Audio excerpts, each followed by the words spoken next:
Welcome back to the channel. My name is Benji, and today I'm at Sav-On Tackle with Anthony once again, and this is part 3 of how to catch bluefin tuna. We covered rods and reels, and last week we covered how to fly line for bluefin tuna. So today we're going to be talking about the sinker rig, or sometimes known as the rubber band rig, and so I'm going to hand it over to Anthony. Can you talk to us about what is the sinker rig for those that don't know and might want to learn about it, and why is this such an effective technique? Absolutely. So the sinker rig is really basic. It's very simple, but what it allows us to do is fly line essentially, but maybe get the bait down into the depth where those fish are hanging out. So the captain might be saying, oh, we're metering really good fish at 250 feet. And you know, sometimes it's hard to believe them because nobody's getting bit, but they're on a good school. So one of the techniques that works pretty well is putting a sinker in line on your line and dropping your bait down into that depth. So letting out a couple hundred feet of line with a sinker on it, dragging that bait down, sometimes puts that bait in their face and they just have more time to look at it and commit to eating it. The sinker rig is really easy to tie. A simple rubber band. In my tackle box, I usually keep a few of them ready to go like this. So the rubber band's already looped through. I'm going to show you how to do that right now. And I have varying sizes. The size of your sinker is going to be based on wind and current. So if it's a little windy, we're going to go with a heavier sinker. Or if that current's just ripping and we let anything touch the water and it's shooting off, we want to make sure that we're going to a little heavier sinker so it can get us more vertical. Otherwise, if you're scoped out, you could have 300 feet of line out and only be 50 feet down because it's just shooting way out. So Anthony, in terms of preparation, would you say maybe have some 4-ounce and some 8-ounce sinkers or heavier? Yeah, we've seen the whole gamut, the range, anywhere from like a 2-ounce to a 16-ounce. 16-ounce being very extreme. If it's windy and current at the same time, you might be bumping up to a 12 or 16. But if it's not that bad, we'll downsize. You don't have to get every single size in between. Sometimes we're carrying jigs and everything else. It just gets too much. As long as you have a couple, you should be fine. But set up maybe a 4-ounce, an 8-ounce, and then like a 12-ounce, and you should be pretty set. So what we do with this rig, you take the rubber band, fold it down, just run it through the eye of the sinker. I prefer the torpedo sinker. Loop it back on itself and just cinch it down. All right, so it's very simple, just like that. We'll let you help this time, Benji. I'm the model. So what we're gonna do, the hook's down there where Benji is. All you're gonna do with the rubber band, you're gonna hold it, or you're gonna hold the sinker in line, and then it's a very simple overhand knot on the top end. So we'll see if we can show this for the camera a little bit. So what we're going to do is cinch this down gently so we don't break the rubber band now that we've gotten this far. But cinch that down, just an overhand knot, and it stays in place right there. Now, if you let this down, it'll start sliding a little bit on the line and might end up closer to your bait. So what we'll do is just take the rubber band, you could wrap it around a couple times so it's the right length, run it through the eye of the torpedo, grab that little loop, and then run your tag in through there. Okay, run it all the way through, get the hook out gently, or if you haven't tied your hook on yet, and then just run that back over the top.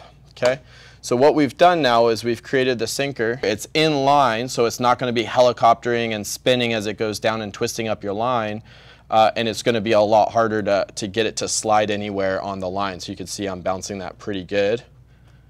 Benji can tell you. And you know, it's a little harder to adjust down the line. If you do need to adjust it, you could gently kind of shimmy it down.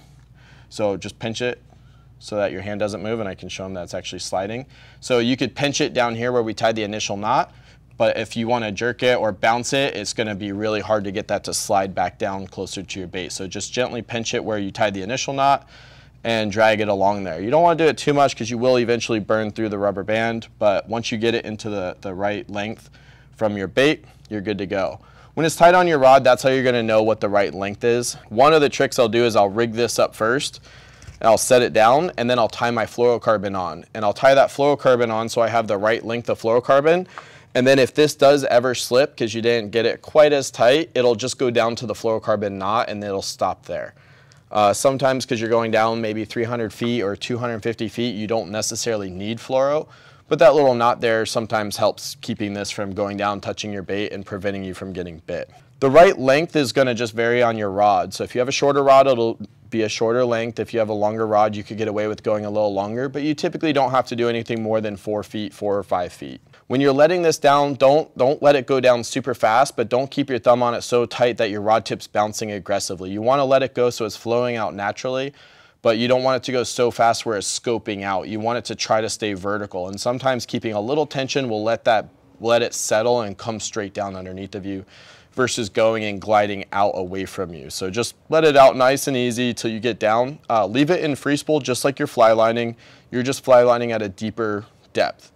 Once you get bit, it'll pick up, it'll start running out pretty fast. Give it your 3 count, click it in gear, and off you go. I highly recommend nose hooking it on this stuff because you are going to be playing with the sinker a little bit. Just nose hook it and drop it down to that depth. That nose hook is a little bit more durable, so as you're playing with the sinker and trying to get it down there, you're not pulling them off. So basically, Anthony, I mean, the reason why I did the fly line first, we did the fly line video first, and then we're following up with the rubber band rig, is because they're very, very similar in nature. You're basically the same exact thing as a fly line rig. And then if you want to do the sinker rig, you're just attaching the rubber band with the torpedo sinker straight onto the line. And if you do it at the connection knot, it can maybe help with the sliding up and down, as Anthony mentioned. In terms of technique, it's virtually the same thing, except you have the weight on it. You're just dropping that bait down, letting the bait swim out in deeper waters. Pretty simple stuff, but also just another added thing to have in your arsenal. If you have enough setups where you have your own sinker rig setup, that works. If you're brand new to the game, you only have one setup, you can have that fly line set up, and then you get out there and the bluefin are deeper, then you can just grab the rubber band and attach it, and you have the rubber band rig to go on the same setup if you need to do it that way. Exactly, and that's why I like having them ready to go in the side pocket of my bag. So if I get out there, I could see, hey, it's not much wind, not much current. I might reach in there first thing in the morning, grab a 4-ounce sinker and just put it in my pocket, and that way I'm always ready to go. You know, if I'm seeing nobody getting bit, I want to be the guy doing something just a little bit different. I might add a 4-ounce sinker on there, drop it down, and get that one bite doing something different and start everybody frantically looking for their sinkers that you already have rigged up. Yep, so it's just small adjustments. It's with any style of fishing. Bluefin fishing is no different. Small little adjustments. Are the fish high? Are the fish low? What size is the bait and what size hook are you using? So many little things that can contribute to you being the one getting bit and not the person to your right. So that's the sinker rig, and thank you so much for tuning in. Next week's episode, we're gonna be covering knife jigs. So I know a lot of you are excited for that. Also, if you haven't checked out our Bluefin Tuna rods and reels video or the fly line video, check it out right here. Thanks so much for tuning in, guys. Hope to see you guys next week.